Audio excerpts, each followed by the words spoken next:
Magandang umaga sa inyo mga minamahal. Ito ang isusunod kong ipapahayag sa inyo. Ang ipapahayag ko naman sa inyo kung sino yan Antikristo. Ito dito makikita sa pamagat sa taas ang espiritu mula sa Diyos at ang espiritu mula sa Antikristo. Dito ang magpapahayag sa inyo ay ang Biblia. Ito ay babasahin ko lang. Dito sa unang Juan 4:1, ayan, mababasa natin hanggang 3. Mga minamahal, huwag ninyo paniwalaan agad ang bawat nagsasabing sumasa kanila ang espiritu. Sa halip ay subukin muna ninyo upang malaman kung mula sa Diyos ang espiritu sumasa kanila, sapagkat marami ng mula ang propeta ang lumitaw sa sanlibutan. Ito ang pagkakilala kung sino ang kinaroroonan ng espiritu ng Diyos. Ang nagpapahayag na si Jesucristo ay naging tao ang siyang kinaroroonan ng espiritu mula sa Diyos.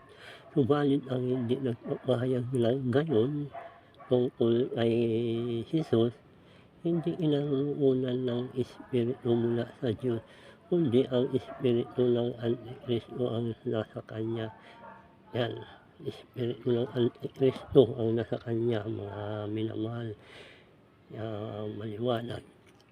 Hindi lang ito ang katunayan dito sa ikalawang Juan 7:1, ayan. Sapagkat nagkalat sa sanlibutan ang mandarayang mga tao, hindi nagpapahayag na si Jesucristo ay naging tao. Ang gayong mga tao ay mandaraya, Antikristo. Ayan. Antikristo ang ganong mga tao. Iyan ang mga Antikristo na sinasabi dito sa Biblia. Hindi nila ipinahayag si Kristo na naging tao. Si Kristo nung nandito sa lupa, tao siya, nagkasala, nagpabautismo nga siya para maalis ang kanyang mga kasalanan. Kasi ang bautismo naglilinis, nagliligtas, nag-aalis ng kasalanan, kaya nagpabautismo siya. May takdang araw ang kanyang pagiging Diyos. Dito hiningi niya ang pagiging Diyos niya kasi nung pinababa siya dito ng Ama, iniwan niya ang pagka-Diyos sa langit, mababasa yan. Kaya marami katunayan na tao siya nung nandito sa lupa. Mayroon siya takdang panahon na naging Diyos uli siya. Nung nasa langit siya, kasama pa siya ng Ama, Diyos siya, espiritu siya, Diyos. Ngunit nung ipinababa siya dito, tao.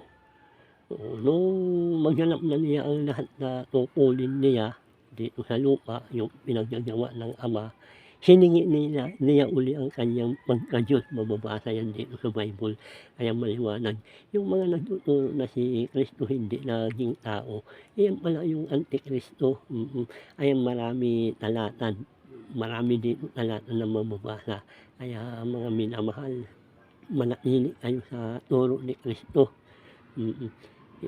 Yung mga nangangaral, marami dito hindi nagtuturo na naging tao si Kristo. Diyos daw siya. Oo, Diyos siya nung nandito sa lupa. Tao siya nung nandito sa lupa. Marami talata kang mababasa. Kaya mga minamahal, salamat kung pakinggan ninyo ang mga inaaral ko para hindi kayo madaya ng mga mandaraya, lalo na tayong mga Katoliko. Naku, huwag kayong madadaya kasi may mga babala na ang Panginoon Jesucristo ipinagpauna na. Marami na pinaalaala sa atin ang Panginoon Jesucristo. Marami lalapit na mga mandaraya, mga Antikristo. Kaya salamat kung makinig kayo sa akin. Salamat.